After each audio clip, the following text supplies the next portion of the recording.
Nice and clear. Yep. Good evening, folks. Welcome to Coatbridge Community Board meeting for tonight, Tuesday, 20th of November. Again, Matt's already explained on screen that the meeting has been live streamed on YouTube, and I'll just add again with asking if any community groups or organisations are interested in taking on the role of chair on a rotational basis, they can contact the community partnership team, who will give them all assistance. Okay, folks, I'll move on with that. Ross, do we have any apologies? Chair, a few apologies tonight. We have Councillor Larson, Councillor Mitchell, apologies from Janie O'Neill, who's Coatbridge Community Champion, or Community Coordinator, sorry. Stephen Penman's covering tonight, he's put that in the chat bar. And we've got apologies also from Theresa Mullen. That's all. Thank you. Thank you. Okay, obviously you all received your minutes of the previous meeting. If there's no matters arising from it, could I ask that the minutes are proposed and seconded, please? Happy to propose, Chair. Thank you. Can I have somebody to second them, please? Second that, will I? Thank you, and thanking you for that.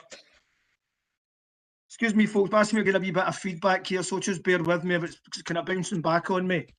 Okay, quickly moving on. Hopefully, looking at the agenda, it could be quite a wee brisk and quick meeting tonight. Item 4 on the agenda is the local outcome improvement plans, or LOIPs, have we been known them as of now. As you're aware, there is 3 in the Coatbridge locality, and the first one is the poverty.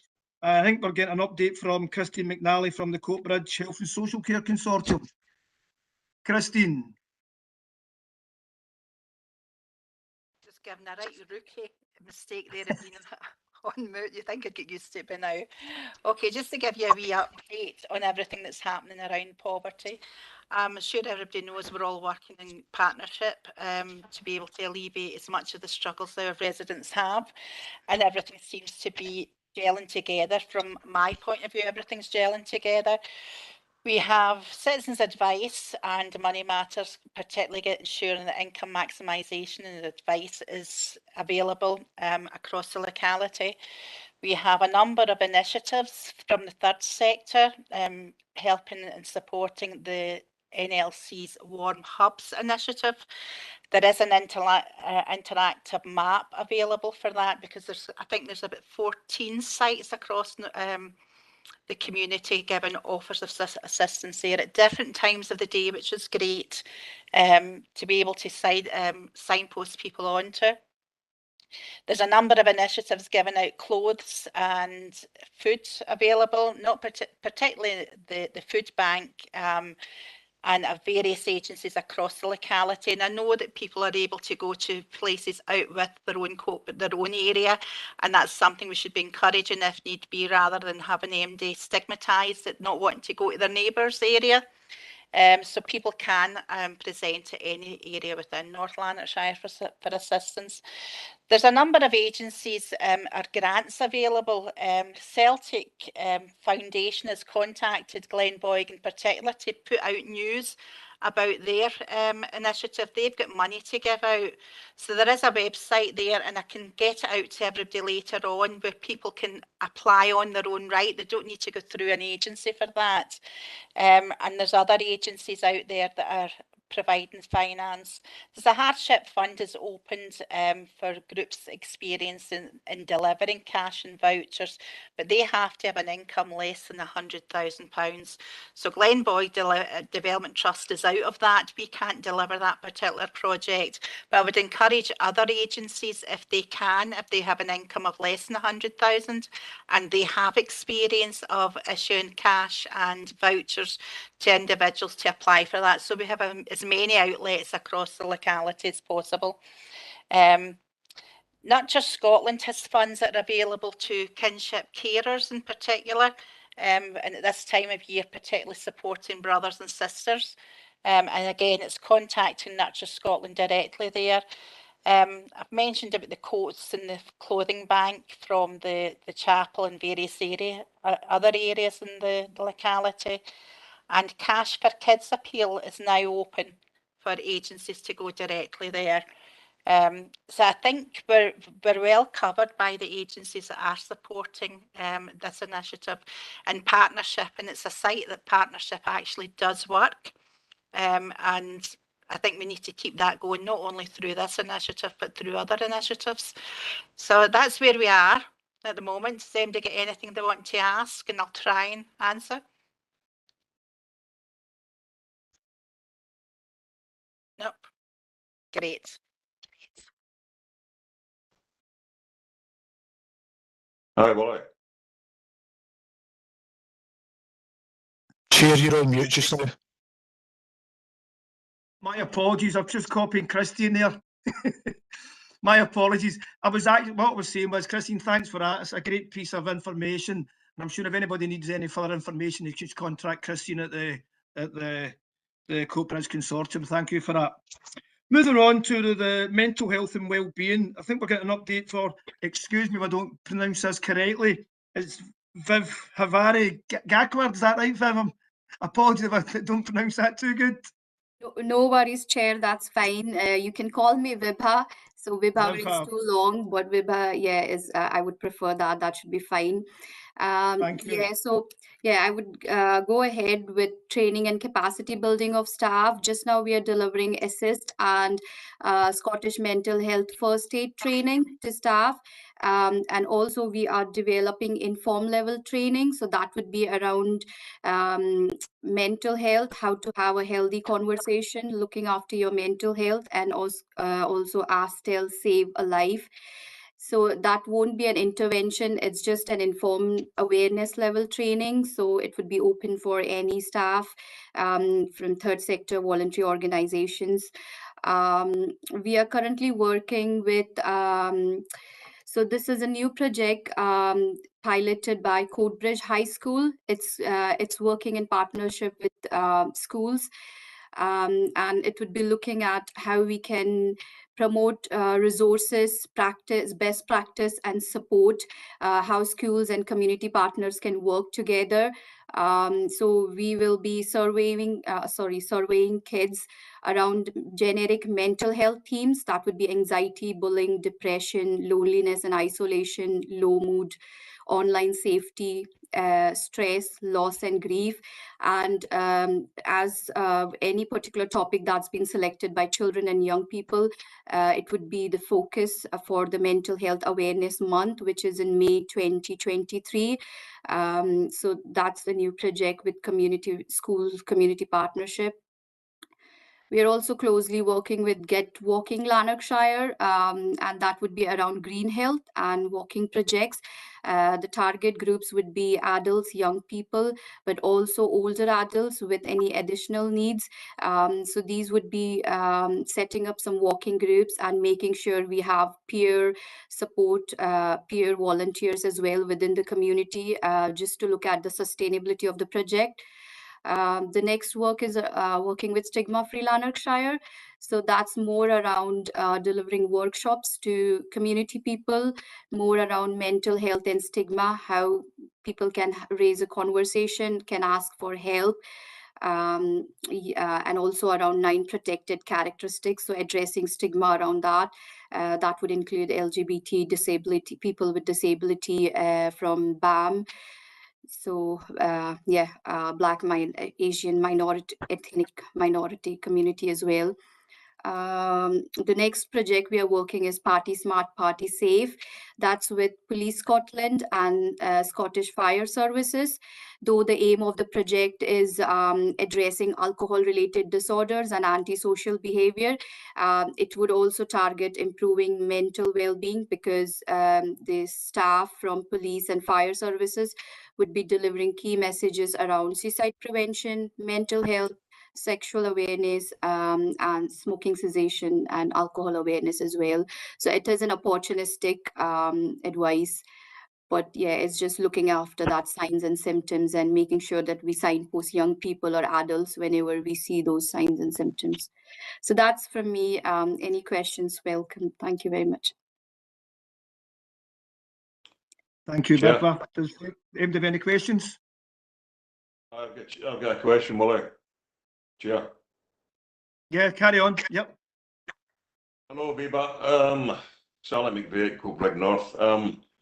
See the uptick at Coatbridge High.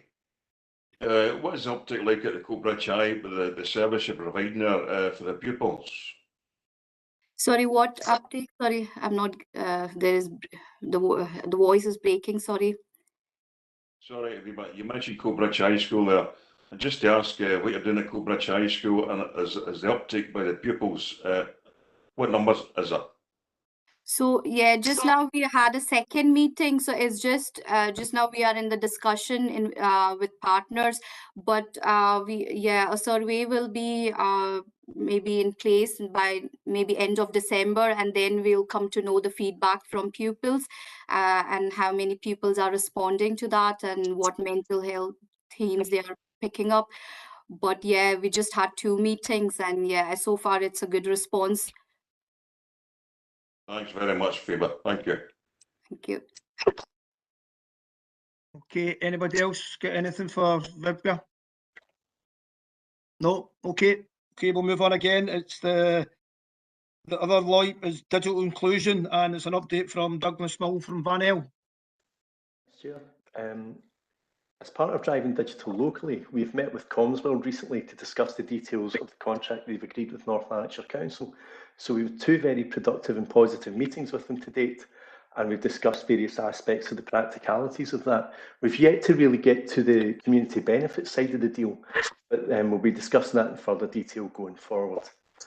Also in recent weeks, I've met with a representative of the Scottish Government who will be introducing a new fund in the new year with a focus on digital inclusion, housing and mental health. The details of this are yet to be finalised, but there'll be a series of events to promote it in the new year, and I'll circulate the details as soon as I have them. And just one last thing, I'm currently working on some new courses, which I'll hope to roll out to everyone in the new year as well, just around digital skills, cyber resilience, and other such things as that. Thank you, Chair. Thank you, Douglas. Once again, does anybody have any questions you'd like to ask of Douglas regards the digital inclusion? No, very quiet tonight, folks. Okay, moving on. Item 5 on the agenda's My Coatbridge. We've got the town and community hubs and town visions, etc. The information I've got on that, there is no updates required for that cycle. And we'll move on to the next item is local engagements or consultations. As a request, does any organisations want to share their information? Christine, you get anything maybe from Glen Boig? You're on mute again, Christine. I've taken myself off it now. I should be okay. Nothing of everything's just going along as expected. We're delivering the services that are needed within the locality. I think Maureen's got a wee bit of work, a wee bit of an announcement to do with the consortium. And I'm sorry I never got it out to the consortium before now. I had said to Maureen, but tonight I'll sort of announce it on what's happening there. No, nothing's, we're just running along. We're delivering what we can quietly and easily and being where we should be. So we've got the warm hubs going as well. So everything's just ticking along. I'm really boring. Everything seems so hectic in the office. And when you can ask me, nothing's happening. There's a lot happening, but it's just normal stuff for us. Okay, I've got 2 hands up here. I've got Councillor Robinson. Your hand was up. You want to come in? Yeah, thanks, Chair. Just in terms of local consultation, just for everybody that's on the call tonight, I don't know if people that live in the west of Coatbridge West Ward have seen that the consultation for the new St Kevin's Primary School and Community Hub has just concluded. If anyone would like to see the details of that, by all means, please feel free to get in touch and I'll forward them on to you. Okay, that's lovely. Thank you. And Thank you. Maureen, you've got your hand up. Thanks, Willie. We have a number of small scale consultations running in targeted areas right now. One that's finished, the consultation part finished, and I'm now compiling the summary report, and it should be ready to share with anyone interested next week, and that's the Kirkwood one that we did. The other one, I'm actually going to ask if everybody, if I share the link tomorrow, can everybody please share this? It's for the Green End project space, and to date we've had a pretty low uptake on the survey. Not a lot of people seem to be engaging with it. So we've kind of had to think about why is it not reaching people. So we're just going to share it wider, but we've added an additional part to the survey itself that ask people to put in their postcode so that we can, at the end of it, then sort of pull it down and see how close and how far away people are that are actually filling it in. So hopefully we'll get a better response for that. So I'll send that link out to everybody tomorrow. The bit that Christine was talking about is actually the Community Solutions Consortium, and it's a joint PB project that we're doing.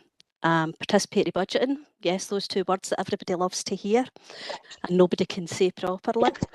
So we're launching that on the 9th of January. There is a £10,000 pot of funding through the consortium, and we're running it as a health and wellbeing PB project throughout Coatbridge. So groups can actually bid in for that. All the information will be shared on the 9th of January. We're looking for anybody who's interested, who has a project in mind to bid in for it. And the idea is not only to get more local, smaller organisations involved in the Community Solutions Consortium, but it's also to provide that kind of seed funding for new ideas that people would maybe love to take forward but don't know how or where to get started on it. So the consortium's actually going to hold the funding for that to make it a much less onerous process for everybody involved. Obviously there'll be the usual hoops to jump through with monitoring and evaluation and everything, but we'll keep it as simple as we can. So the subgroup are currently working on the paperwork, finalising everything, ready for that launch on the 9th of January. That's me finished. Thank you, Maureen. Okay, anybody else got anything they want to maybe add? Well, it's Tracy. If you don't mind, just come in on the Green End one that you referenced there, Maureen. You know, I had contacted Ross, and I'm trying to frantically find the response to that you sent me, Ross, but I can't. But I wasn't aware of that as a local ward councillor. So you were saying about the uptake in response to it. As a local ward councillor, I wasn't aware of it. So just that, you know, I would request maybe communication went out to councillors, because we could send that out. We could put that out on our social media as well and encourage a bit of uptake on it. Ross, apologies. I know that you have responded to me. I can't find it when I'm looking through my emails at the moment, and I can't recall what your response was to me. No, that's okay, Councillor Carricker. If it's okay, Chair, I'll just jump in very quickly on that. I do sure. have an apology to make. That project's actually missing from tonight's LDP report that I'd submitted, just due to a formatting error, so I have added it and I'll recirculate the report. So the project's at an early stage. Maureen's been engaging with local people around that. We're initially looking to consult really at a grassroots level. We are going to be widening that out, but the project isn't at a stage yet to take forward into the delivery phase. So we're still very much at the early stage of that, and we will be looking to widen our engagement and consultation just now. So we're happy to catch up with all the elected members around that and really push it out so we target the relevant people. Okay, thank you. Okay, thank you for that, Ross. And okay, moving on, the community concordant update. Douglas from Van El again. Douglas, you're going to bring us up update on that, please. Sorry. Somebody come in there. Sorry, heard. It's Councillor Woods. You hear me? Yeah, I can hear you now. Just you're not on screen. I can't see any hands up, Councillor Woods. So apologies. It was just about what Tracy was saying. That was actually the Green End one. It was obviously through the projects, local development thing. We were out to. It was just residents we were speaking to, and it was identified that there was nowhere for the residents to meet. So that's where it's actually initially came from. It was just to give Tracy an update. Okay, thank you for that, Councillor Woods. Right, okay, thank you. Okay, sorry, Douglas, back to yourself. Chair. Just a quick update on the Concordat. A full update is in our written submission that was circulated with the board papers, but just a couple of things to bring to your attention, folks. Since we last met as the board, there have been a couple of locality focus groups that were held in Shotts and Northern Corridor, but we've decided to postpone them and we'll rerun these in the new year, just because of some of the feedback we received from them. We managed to run 8 online discussions with key equality groups, for example, young people, disabled people, unpaid carers, and we had a really good attendance at these and really useful feedback as well. So since then, we've also had the second planning workshop, and we're going to change the engagement process and expand this and extend this subject to approval from the Strategic Leadership Board this week. And we'll be continuing to have discussions with other voluntary sector organisations on this as well.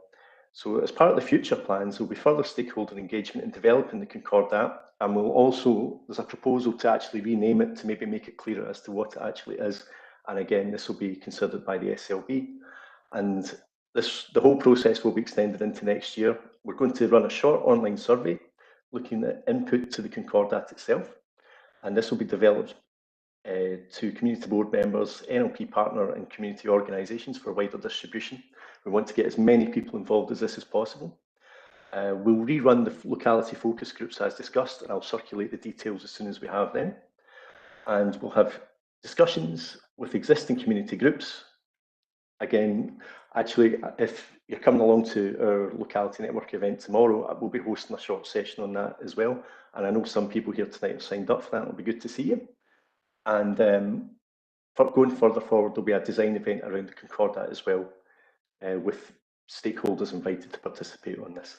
So as I said, there's further details in the written update. And if you have any questions, I will be happy to pass them on to my colleague Ian Johnston, and his contact details are within the update themselves as well. Thank you, Chair. Thank you, Douglas. Okay.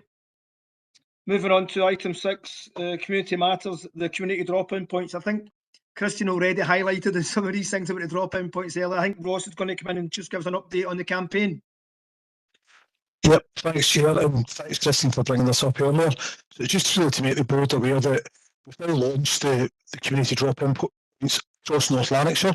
The drop-in points are a combination of council venues, which in the main are libraries, sports centres, museums, and community-hosted events, which we have a range of across Coatbridge, and a lot of the community hosts are here in this meeting tonight. I suppose just to make it clear, these drop-in points are part of the cost of living response, but they're there to offer not just people a warm place to go and a cup of tea and a cup of coffee. It's a chance to tackle maybe some social isolation. It's a chance to meet up with friends and neighbours, and also maybe to access some information from partner organisations which will be available in these venues. We're also in the process of having period dignity products delivered to all of the community drop-in venues, so that people have got one stop that they can go to for information, maybe a bit of socialisation, and to pick up anything they need. Council do have a web page that's been set up with all this information, an interactive map. We're currently amending the map as required on a daily basis to keep it as up to date and accurate as possible. And the links have been shared, but I'm happy if it's of use to people to reshare the links after this meeting, along with the other information that people want circulated. So if anyone's got any questions, they can certainly email me directly, email Community Matters, and we'll get back to them. And I'll maybe just bring in Stephen, Chair. He's got his hand raised as well. Okay. Thanks for that, Ross. And you come, Stephen. Thank you. Thanks, Chair. Just to add to what's already been said from a communications point of view, just to make people aware of the kind of response. So, in terms of the council's website, where all this information is hosted, not just about the drop-ins, but a whole range of cost of living information.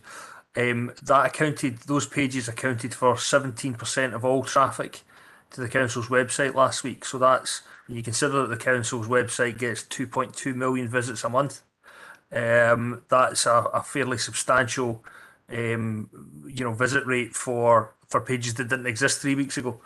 So I think it demonstrates the cost of living, the scale, I suppose, of people looking for cost of living information. And as I always do, I would encourage everybody to share the council's social media messaging round about those pages, so that people do have the information to hand. And as Ross has mentioned, we're making sure that a range of information will go into the community hubs or the community places that Ross and others have mentioned tonight. So it's just to give people a sense of the scale of the response. And primarily at the moment, the bulk of those visits are fixed on the fuel hardship payment pages and the interactive map. So a fairly sizable response, and we'll keep monitoring that to make sure that the relevant information is available as quickly as possible to people. Thanks, Chair. Thanks for that, Stephen. I mean, if you don't mind, I come in myself, taking my hat off as chair and being the kind of project manager at Kirkshire Neighbourhood Centre. We've seen the impact already this initiative's done. We're working closely with 5 of our partner organisations, and we are linked into the Period Dignity project. And only last week we launched for Community Fridge to tackle the cost of living crisis and fuel campaign, which our local councillors attended and fully support us in. So I say that I think this initiative with the council is well needed, and hands up to the council for the support. And that, us as the third sector, are certainly happy to work with the council to make sure we're delivering this service to our community members at this time of need. So thank you very much for that, folks. Again, moving on, the community coordinator update. Again, I believe Stephen's standing in for Janie O'Neill. So Stephen, you want to come back in and give us an update on that? Yeah, thanks, Chair. Just a couple of brief items. We hosted a Developing the Young Workforce event at Motherwell Concert Hall a couple of weeks ago, and more than 300 people attended it. So it's part of a kind of strategy to work more closely with employers to help shape the future of employment in North Lanarkshire for young people. So it's really trying to match what happens in schools with what the employer demand is. So that event was school leaders, employers, young people, key partners, bringing them together for a really well received event. The feedback's been positive, and within a few days of that, 216 commitments were made by employers to provide opportunities for young people in school. So that's a really positive step forward. There were in that 216, for example, there were sort of 53 work-related opportunities, 35 apprenticeships or internships, 22 training opportunities, and 17 employers are going to support young people with their barriers to learning. So that went well. It was a real community effort across North Lanarkshire from employers and young people themselves. In terms of the Environment and Carbon Reduction Committee met on the 9th of November and approved a new policy relating to illegal signage and attachments to street furniture. This is something obviously the council gets lots of complaints about, and it's quite difficult to manage. You'll have seen yourself driving about or walking about the number of sort of illegal bits of signage hanging off lighting columns and street furniture. So this will enable the council to take a more proactive approach, and any attachment to any street furniture will now have to be approved to a certain standard, and making sure that there's a robust design check undertaken. Obviously enforcement is going to be quite challenging around that, but it is a significant step forward for something that people complain about on a regular basis. From my point of view, I think I'm just checking, sorry, I'm navigating this very big spreadsheet here, Chair, apologies. So in terms of the Dive Gardens upgrades, the project was completed in October 22. So that's now completed. In terms of any other sort of housing elements, the design phase of the Jackson tower demolition is underway. Will be underway at the start of next year. And the refit of sprinklers in Coleswood and Redbridge towers is on site just now. So I think that's me for the time being, Chair. A very brief update. Thank you. Thank you for the update. Any questions, Stephen? No, great. Moving on really quickly tonight. So we're now at the local development programme, the LDPs. I believe, Ross, you're doing the update for that tonight. Thanks, Chair. So board members, we've shared a copy of the Community Board Local Development Programme report, and it updates the progress with current LDP projects across the Coatbridge area. and outlines projects that are under development or seeking approval. As I mentioned earlier, there is one project missing from that due to a formatting error I made, which is the Green End Project Hub. So I will add that to the appendix and I'll recirculate it to the board members. As always, we're happy to take suggestions and have discussions around potential LDP projects, as long as they fit the criteria and are capital-based projects. So anyone that's interested in having a chat about them, feel free to get in touch with me directly, and I'm happy to take any questions about the projects on the report or about the LDP in general, Chair. Thank you. Again, anybody get any questions queries want to ask of Ross regards the LDP? This is really easy and quick tonight, folks, isn't it? No, sorry, I was trying to unmute. Just me sorry, again, because I genuinely am There you go, having a Councillor problem. Carragher. Yeah, I'm really genuinely having a problem with my emails. I can't even get into the paperwork for this meeting tonight. I don't know what's happening. Not unlike me. So Ross, could you just give me an update, please, on the two items, one for the Dunure Street parking and the potential dog area in either Dunure Street or off Old Monkland Road, please? Thanks. Would be delighted, Councillor Carragher. So, unfortunately, parking projects just now are on hold. It's across all board areas. It's due to some contractual issues we're having. So the Dunure Street parking is approved through both committee and the board to proceed. We're having to wait until we can resolve contract issues before we can progress any of them.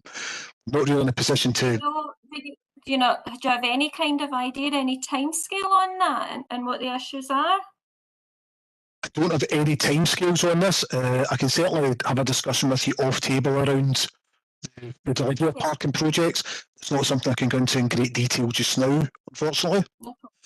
The dog walking area, which again is around Dunure Street, it's approved in principle. We've got the location identified.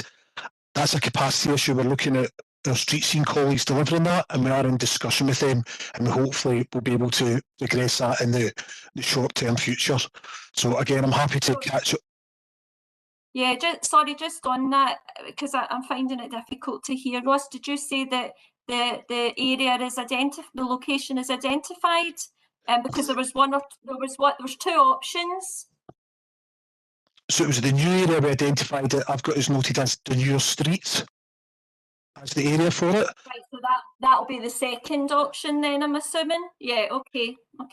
Yeah, which was, I think, was the one that we looked at on site.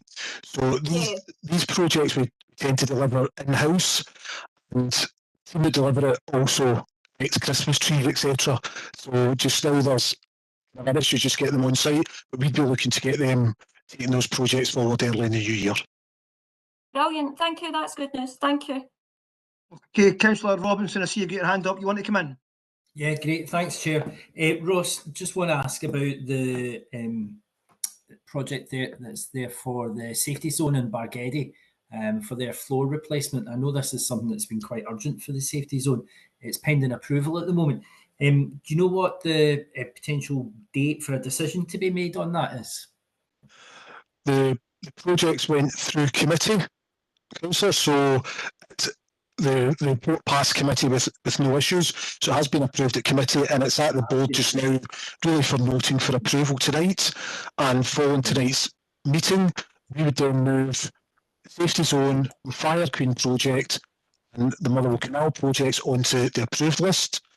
For the safety zone, what that means is we could then proceed with delivering that project via an LDP grant and also by levering in some community benefits from council contracts that we've identified. Great, thanks, Ross. Okay, thank you very much for that, Ross. Do you get any other questions before we move on then? No, okay. We're at item 8, any other business. We've got the NL litter bin strategy. Now, I believe that details of that have been circulated to board members, and we would encourage those interested to provide some feedback. Okay, and the Scottish Parliamentary Inquiry into Community Planning. Again, for anybody who may be interested, the link has been shared regarding this topic. And if anybody's got any feedbacks, I think it's just take it on to Community Matters. That'd be correct. Yes, Chair, any questions come to directly to Community Matters, we'll pick them up. Well, folks, you'd be happy to note that. I think that is what all I've got in the agenda in front of me then. Chair, Sorry, my Steve. apologies. I see Steve My with his hand apologies. up. You nearly made it. My apologies under ALCB, Chair. My inability to wrangle this spreadsheet has meant that I actually missed something that I was supposed to update on, which is in terms of winter preparedness. So I believe community boards have received links to the relevant documents in terms of the Council's winter preparedness approach. So that's in terms of the winter services policy. I should note, just as this week, the campaign around that will launch from the council on the council's channel. So that will be again a range, a very wide range of information about winter, which includes obviously information about roads and grit bins and so on with the relevant mapping. But also our procedures and policies, and one of the challenges every winter, which is what the council does do as part of its policies and what it doesn't do. Also crucially, information about looking out for neighbours and so on, and also some information about property, so I suppose maintenance in terms of condensation and so on. So it's just to make the board aware of that, and my apologies for not raising it when I should have done. Thanks, Chair. Thanks, Stephen. Thank you for that. See, Ross, you've got your hand. You want to come back in? Yeah, just under AOCB, Chair, it's just to remind the board we've sent out information around.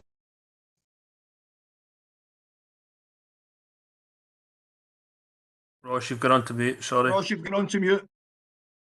Oh, sorry.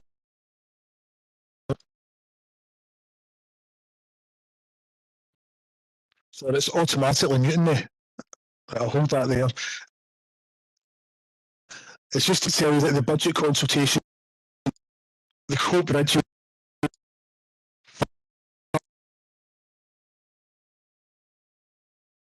Matt, do you want to come in and say what Ross was going to say, please? I'll just very briefly come in. It's just in relation to information that was sent out previously regarding budget consultations, and there'll be further information sent out in due course. That's all. That's the update on that one. Okay. Ross, do you want to see if you can come back in? So I think that I'll try and... Nah, you're breaking up badly. So...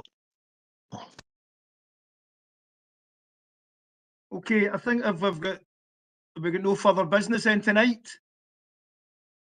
Okay, it's a nice, short, sharp meeting, folks. Obviously, the date and time of the next meeting to be confirmed. I just thank you for your attendance tonight, and for those who are out and about, have a safe journey home and go and enjoy the rest of the World Cup. Thank you, folks. Good evening. Good night. Good evening. Thanks, Willie.